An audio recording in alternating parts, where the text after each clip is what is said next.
या तो वैदिक काल में थी या फिर मेवाड़ में ही है। हरित ऋषि के आशीर्वाद से बापा रावल के टाइम में मेवाड़ में जो राज व्यवस्था का जो संविधान कहते हैं अपन वो लागू हुआ।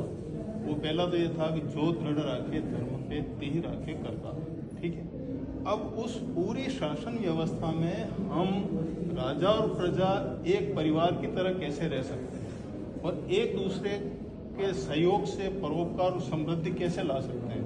तो मेवाड़ की राज व्यवस्था का बुनियाद इसमें है और इसको ऐतरेय ब्राह्मण और विष्णु धर्मोत्तर पुराण से इस व्यवस्था को उठाई गई। इस व्यवस्था में जैसे 8 दिक्पाल और 9 ग्रह होते हैं, उसी हिसाब से मेवाड़ के महानाथ की जगह है सूर्य की जय नव और फिर 8 ग्रह बाकी रहते हैं। तो जो मेवाड़ के बड़े उमरावे जो पूरे हिंदुस्तान में जो अपने आप को राजा कहते हैं, किंग कहते हैं, उनके बराबर के उमराव हमारे 16 के उमराव इनसे नीचे आते हैं। पूरे भारतवर्ष में सबसे सूर्य की जगह तो स्थान है महानाथ। उसके बाद में जो महाभारत कालीन जो अगर देखें अपन उसमें जो राजाओं का स्थान है उस स्थान पे 16 हमारे मेवाड़ के उमराव और उसके बाद में पूरे भारतवर्ष में छोटे छोटे अनेक राजाओं की व्यवस्था चलती है।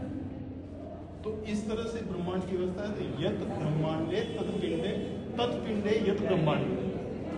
तो ब्रह्मांड के नवग्रह की परमेष्ठी व्यवस्था में एक दूसरे के हम पूरक हैं, एक दूसरे के सहयोगी हैं, एक दूसरे के सहयोग से संवर्धन और समृद्धि प्राप्त करते, ये हमारी व्यवस्था है।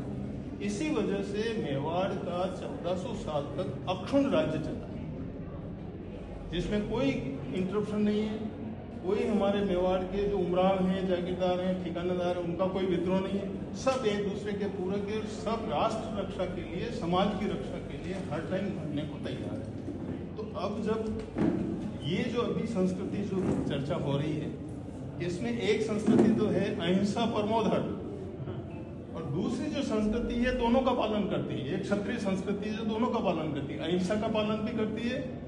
अहिंसा परमो धर्म धर्म हिंसा तथैव च, जो महाभारत में शांति पर्व में जो श्लोक लिया गया है उसमें यह है कि हम अहिंसा का पालन भी करेंगे और उसके बाद में हम धर्म की रक्षा के लिए तलवार भी उठाएंगे और उससे हिंसा, उसके लिए हिंसा जहां आवश्यक है वो हिंसा भी करेंगे। इसका एक छोटा सा समय नहीं है अभी क्योंकि 4 बजे वापस प्रोग्राम। एक महाना कुंभा का उदाहरण देना चाहूंगा, उससे पूरी मेवाड़ की राज व्यवस्था समझ में आ जाएगी।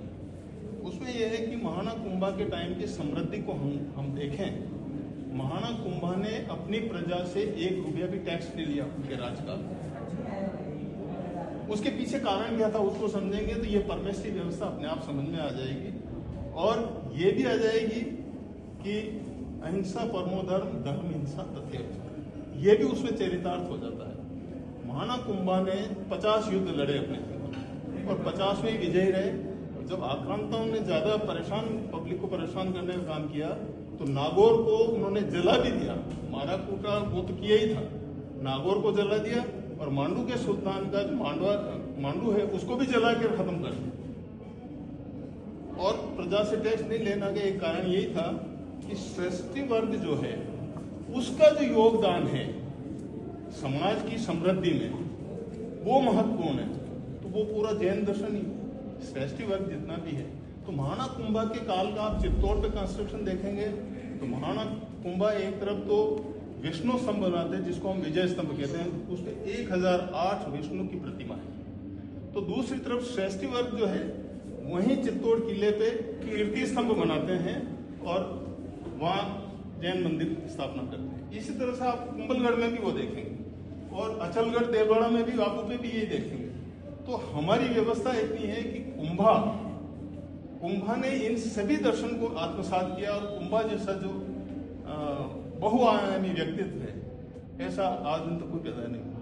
तो ये थोड़ा सा समय तो लिया मैंने, परंतु आपको मेवाड़ की और इसके समझ के लिए मैं एक पुस्तक लिखी है मैंने राम मंदिर ट्रस्ट के लिए, वो मैं आपको लेके आया हूँ भेंट करने के लिए। इसमें ये व्यवस्था सब है। रघुवंशी राम के उत्तराधिकारी, ये अभी 2 महीने पहले ही पब्लिश हुई है राम मंदिर ट्रस्ट के लिए और ये गुरुदेव की